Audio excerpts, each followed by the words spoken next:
সময় যখন ঘড়ি কাটে 12:40 আমরা এখন ঠিক খুলনা রেল স্টেশনের সামনে আমরা এসেছিলাম টি শার্ট কিনতে। টি শার্ট কেনা কমপ্লিট, এখন বাসার দিকে আমরা রওনা দিব। সো হেই এভরিওয়ান, আসসালামু আলাইকুম, this is Mohammad Mamun, welcome to my YouTube channel biker bro. Khulna rail স্টেশনের সামনে আমরা কারণ একটু প্রচণ্ড পরিমাণ জ্যাম থাকে। আজকে এখন কি অবস্থা তখন দেখি। তো আসলাম হচ্ছে এই গরম হচ্ছে টি শার্ট কিনতে। তো টি শার্ট কিনতে আসার পর এখন তো 12:30টার পরে বাজে, 12:30টার পর বাট এখানে জ্যাম অনেক। এপার হয়ে যাবো আমরা। ওইখানে এত গরম আর বাইরে ভাই যে রোদ পড়তেছে পায়ে, মনে হইতেছে যে পুড়ে যাচ্ছে এরকম একটা অবস্থা। চলেন যাই আস্তে আস্তে। আর ফেসবুকে সবাই নাকি স্ট্যাটাস দিতেছে যে হচ্ছে বাংলাদেশে থেকে আরবের গরম পাচ্ছি। আর এই আরবের গরমের ভিতরে কিছু হচ্ছে কটা উৎসাহীরা ব্যাস পুরোপুরি গরমের দেশের যেটা ফিল চলে আসবে। হ্যাঁ, ময়লাপথে উঠবো এই রাস্তা দিয়ে আমরা, ময়লাপথা দিয়ে আমরা নিরালা দিয়ে দেন বাসে যাবো। আচ্ছা, যেটা বলতেছিলাম সেটা হচ্ছে গরম, প্রচণ্ড পরিমাণ গরম। আর সহ্য করার মতো না, এত গরম পড়তেছে যে সহ্য করার মতো না। আর এই গরমের ভিতরে দেখেন বাইরে জ্যাম কি আর কি আসলে প্রয়োজনে তাগিদে মানুষ তো বের হবেই, কারণ এই যে অবস্থা মানুষের, সাধারণ মানুষ যারা, মধ্যবিত্ত মানুষ যারা, তারা তো আসলে তাদের প্রয়োজনের জন্য বের হবে, কারণ জীবিকা নির্বাহ তাদের কাজের উপর তো নির্ভর করে, তাই না? তো যতই গরম হচ্ছে কেন তো বের হতেই হবে। চলো আসছি হচ্ছে ময়দাপথা, যাবো। এখানে প্রচণ্ড পরিমাণ সুব্যবস্থা থাকবে ইনশাল্লাহ। চলে যাই, জ্যাম ট্যাম না খাই।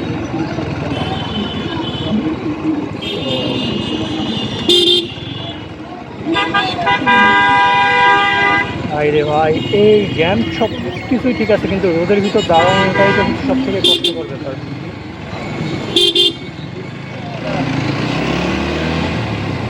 কারণ রোদ যেইখানে লাগতেছে সেইখানে চলে যাচ্ছে, আমার পায়ে পায়ে রোদ লাগতেছে, মনে হচ্ছে পুড়ে যাচ্ছে, এরকম একটা অবস্থা অবস্থা মানে ভাই।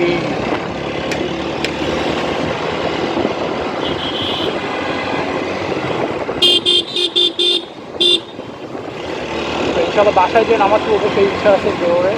এই রোডটা অনেক ভালো লাগে, কারণ অন্য রোডের থেকে এই রোডটা অনেকটা ফাঁকা।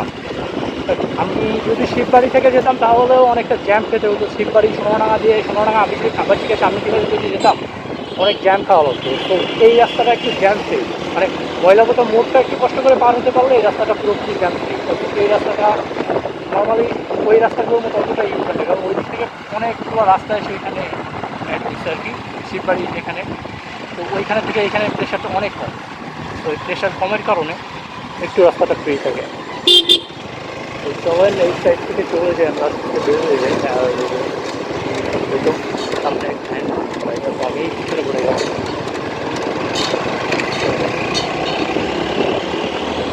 আচ্ছা, আজকে আসলাম হচ্ছে কিছু টি শার্ট কেনার জন্য।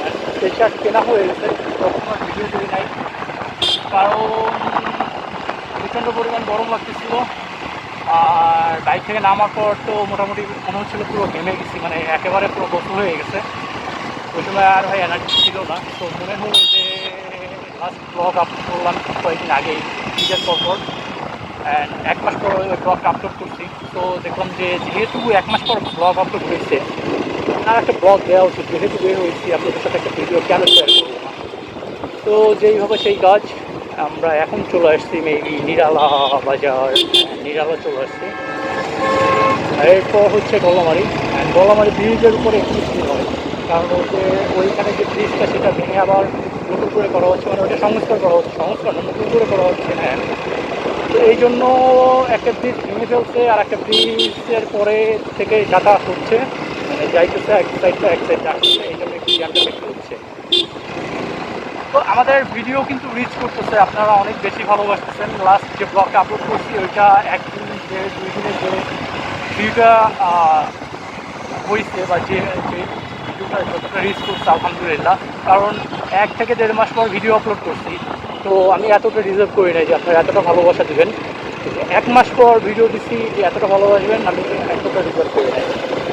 তো সবাইকে অনেক ধন্যবাদ, আলহামদুলিল্লাহ সবাইকে অনেক অনেক ধন্যবাদ। এভাবে সবাই সাপোর্ট করবেন ইনশাআল্লাহ। আর বিশেষ করে একটা কথা কি, যে আমি নতুন ব্লগিং করতেছি, ভুল ত্রুটি হতেই পারে, বা কীভাবে কী ইনফরমেশন দিলে আপনাদের ভালো হয়, আপনাদের দেখতে ভালো লাগে, বা কোন ভিডিওগুলো আপনাদের ভালো লাগে স্পেসিফিকভাবে যদি আমাকে বলেন, আমি ইনশাআল্লাহ ট্রাই করবো সেটা করার জন্য। কারণ আমি প্রথমে বলেছি আপনাদেরকে যে আমি একদমই নতুন নতুন ব্লগিং করতেছি। তো এই জন্য যদি আপনারা আমাকে সাজেশন দেন তাহলে আমার জন্য অনেক হেল্পফুল হবে। তো ইনশাআল্লাহ এরপর থেকে আপনারা অবশ্যই আপনাদের মূল্যবান মতামত আমাকে জানাবেন, এবং আপনাদের ভালো লাগা খারাপ লাগা কোনটা করলে ভালো হবে কোনটা করলে ভালো হবে না সেটা অবশ্যই আমাদেরকে জানাবেন।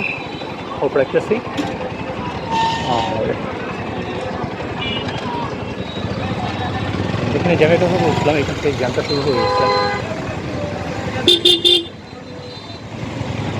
কারণ এখানে ব্রিজের কাজ চলতেছে। আমরা এখন চলে যাবো ওই সাইডে, বাট এখন যে রোদ হাঁটতে লাগতেছে ভাই, এমনি কালো চারোপাশে পুরো কালো হয়ে যাবো বেশি করে। আচ্ছা, আমরা গ্যাস দিয়ে ঢুকে যাবো, কারণ গ্যাসে যদি না ঢুকে পিছনে দাঁড়ায় থাকতে হবে। দাঁড়ায় থাকাটা কোনো বিষয় না, বিষয়টা হইতেছে এই রোদ গায়ে লাগতেছে ভাই, আমি রোদে পুরো ভালো হয়ে যাইতেছি।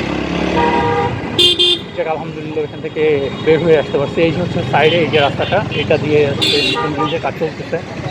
আর এটা হচ্ছে পুরোনো ব্রিজ, যে পুরোনো ব্রিজটা এখন আগে ছিল 2টা ব্রিজ পাশাপাশি।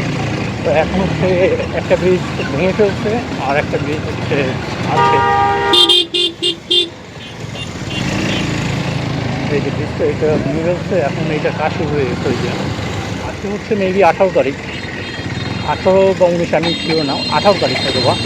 তো গতকাল সন্ধ্যার সময় অনেক মেঘ করছিল, অনেক বাতাস ছিল। ওরে ভাই কী করলি তুই এটা?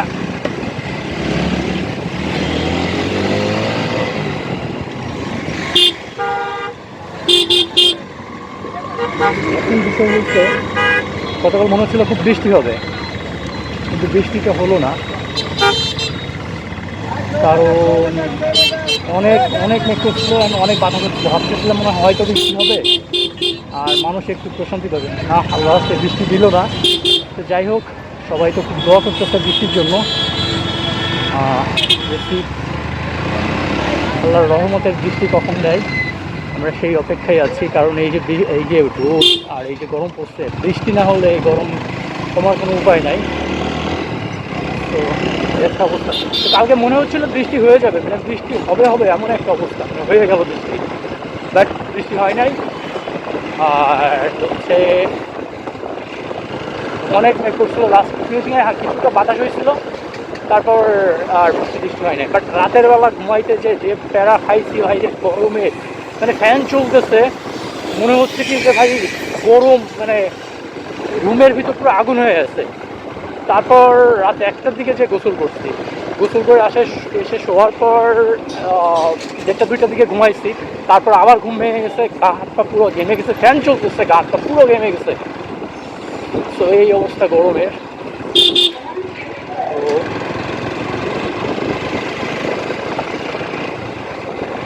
দেখা যাক বৃষ্টি কবে দেয় আল্লাহ। আমরা অপেক্ষায় আছি আল্লাহর রহমতে বৃষ্টির জন্য।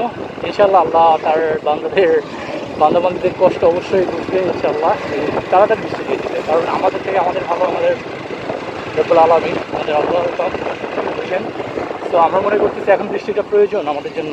দেখা গেল আমাদের কাছে মনে হচ্ছে যে এটাই আমাদের কাছে ভালো, কিন্তু ঠিক আমাদের কাছে যখন সেটা ভালো হবে তখনই আল্লাহ আমাদের কাছে সেই ভালো জিনিসটাই দেবে। আমাদের ভালো মন্দটা সেই ভালো বুঝবে, যেটা যখন প্রয়োজন সেটা সব তখনই দেবে ইনশাআল্লাহ। তো যাই হোক, অনেক বক্তব্য ভালো থাকবে, অবশ্যই সাপোর্ট করবেন, অ্যান্ড ভুলগুলো অবশ্যই ধরিয়ে দেবেন। আমি চাই আমার ভুলগুলো আপনারা ধরিয়ে দিন, অ্যান্ড আমার আরও কি ইমপ্রুভ করা দরকার, অ্যান্ড কী ভিডিও আপনারা দেখতে চান, কোন টাইপের ভিডিও দেখতে চান আমাকে প্লিজ অবশ্যই আমাকে জানাবেন। অ্যান্ড আজকে আর ভিডিও বড় না করি, খুব কষ্ট হচ্ছে, রোদ অনেক, আর হচ্ছে তো আজকে ভিডিওটা এই পর্যন্ত শেষ করি। যতক্ষণ পর্যন্ত পরবর্তী ভিডিও না নিয়ে আসছি ততক্ষণ পর্যন্ত সবাই থাকবে ভালো, সবাই থাকবে সুস্থ। আল্লাহ হাফিজ।